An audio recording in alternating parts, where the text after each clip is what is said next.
Human rights are those rights which are equally inherent to everyone without any kind of discrimination, without distinction of class, caste, sex, color, language, religious community, sect, or nationality. Human rights are the universal rights for every individual on this planet. These are equally, needless to say, for everyone, woman and man. These are the fundamental rights which ensure that every person around the world deserves to be treated with dignity and equality. Starting with the right to live, these include the right to livelihood, bread, clothing, shelter, medical care, and education, and the desired freedom thereof in increasing order.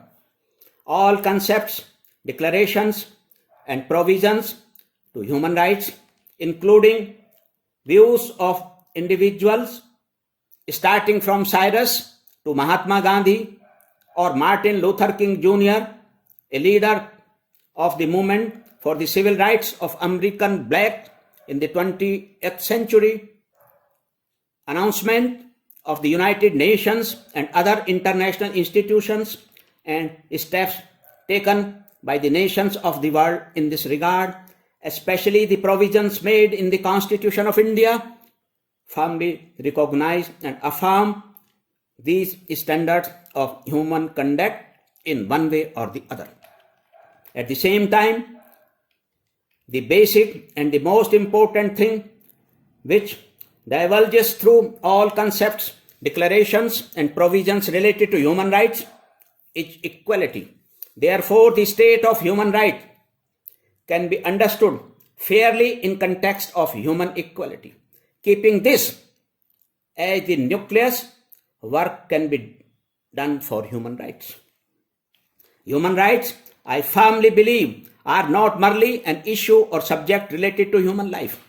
Along with freedom and justice, human rights are associated with equality, which is the basis of human dignity, the true identity of a human being. Equality is bestowed upon everyone by the Creator or the eternal universal law.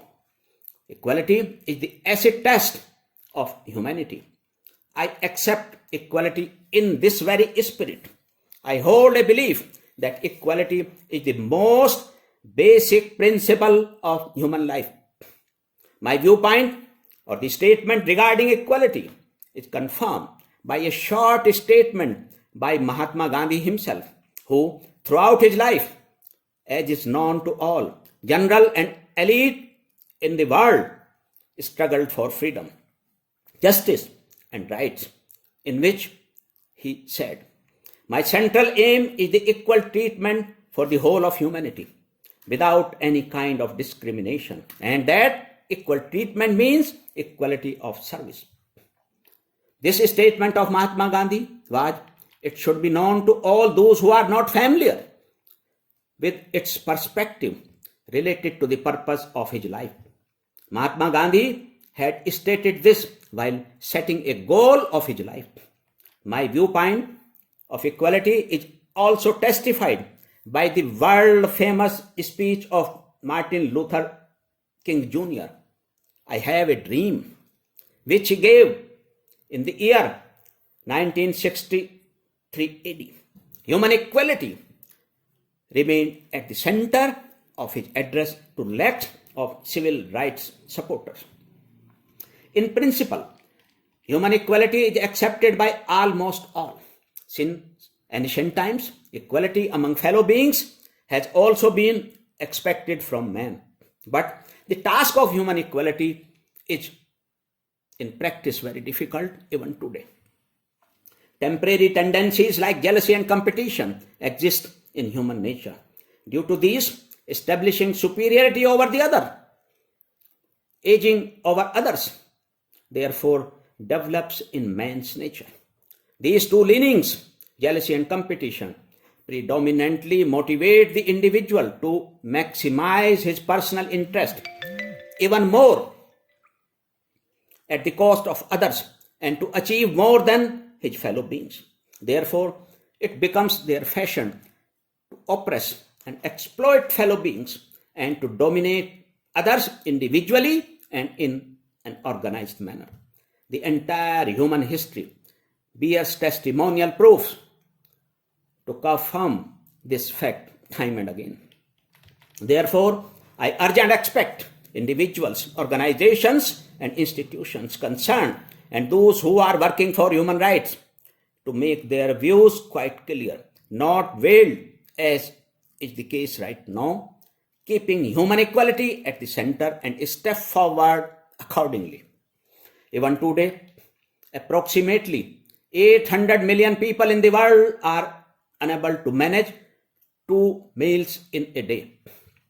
About 10% of the total population of the world are suffering from malnutrition. 258 million children are deprived even of primary and secondary education. 736 million women are in the state of harassment in different forms. Every year, 40.3 million people become victims of human trafficking. All this situation is the violation of human rights of which everyone, woman or man, is entitled as a human being without any kind of discrimination.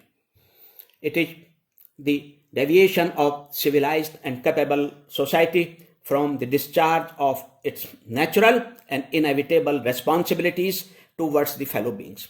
It is to turn away, knowingly or unknowingly, from the truth of all being emanated from the one and the same source and therefore being the equal.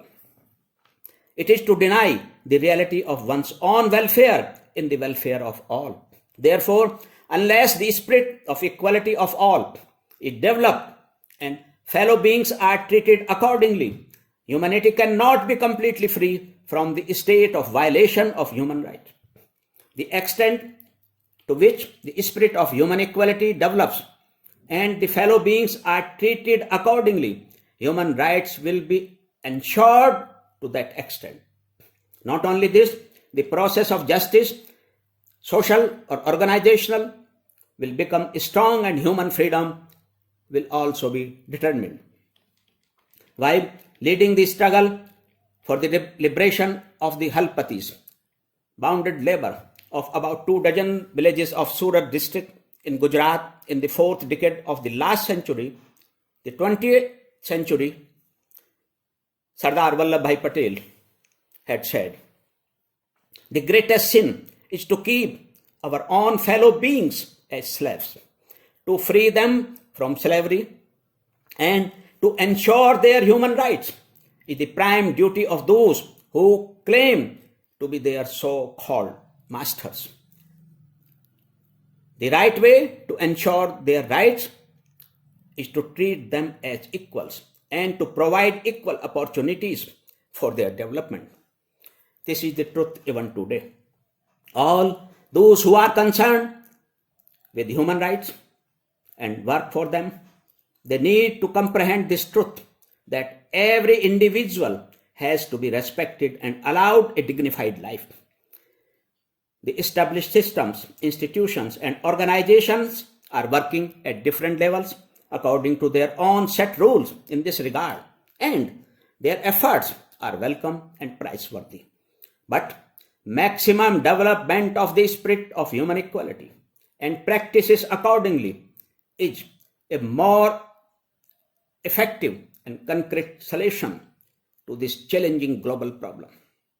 It is therefore needed that all the concerned ones, institutions and organizations proceed in a planned manner, keeping the truth of human equality in the center.